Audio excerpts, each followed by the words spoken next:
تو وہ 2 دن وہاں لگے چائنا میں، وہاں اس کی ملاقاتیں ہو گئیں لائی کے ساتھ بھی. تو اس طریقے سے چائنا اور امریکہ کی صلح ہو گئی.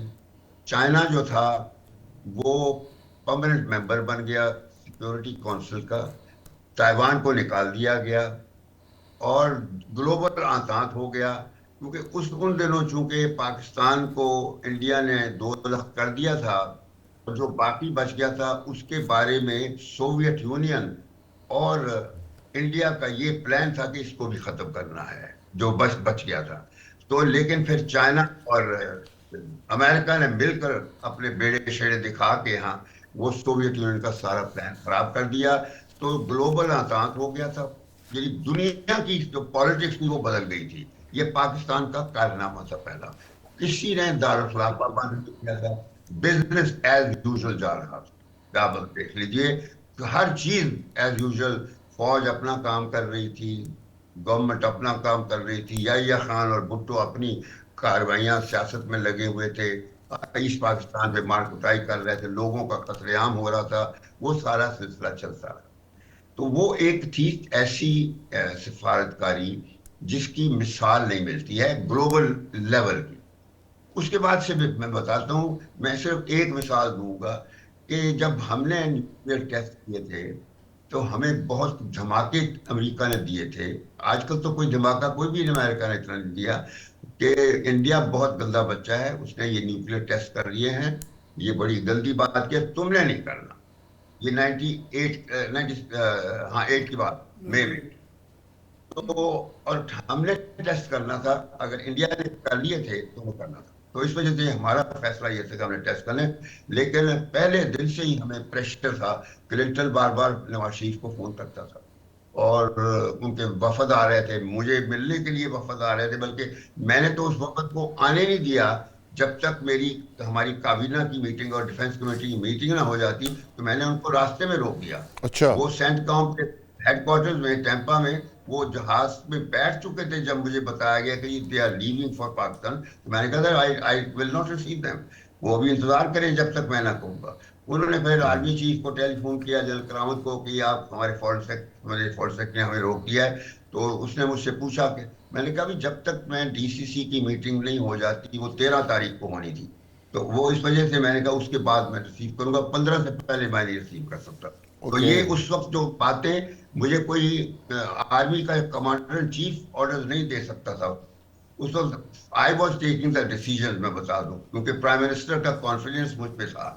تو ہم نے بہرحال ان کو 15 تاریخ کو بلایا. اس سے پہلے کلنٹن کی باتیں ہو چکی تھی. بہرحال مقصد میرا کہنے کا ہے کہ ہم نے نیوکلیئر ٹیسٹ کیے اور اس کے بعد ٹیسٹ کرنے کے بعد پھر حالانکہ اتنا دباؤ تھا، وہ سینکشن لگے، سب کچھ ہوا، لیکن کلنٹن نے پھر ہمارے پرائم منسٹر کو واشنگٹن میں دسمبر میں بلایا، انوائٹ کیا.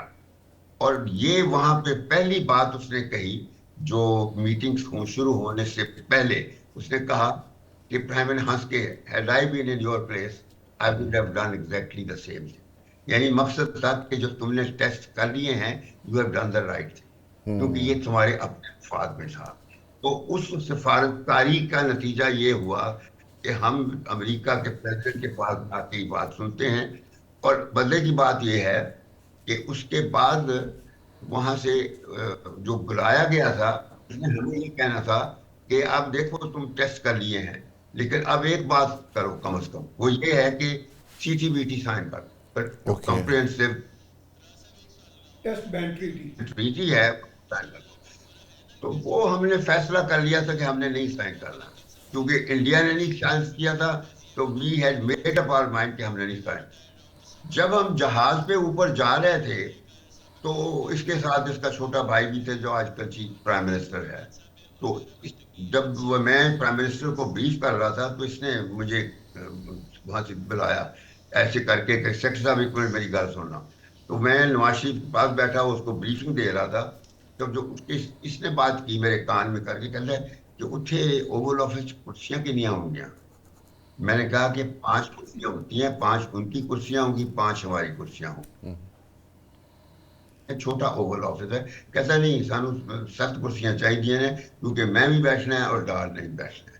میں کہا جی پھر میں نکل جانا.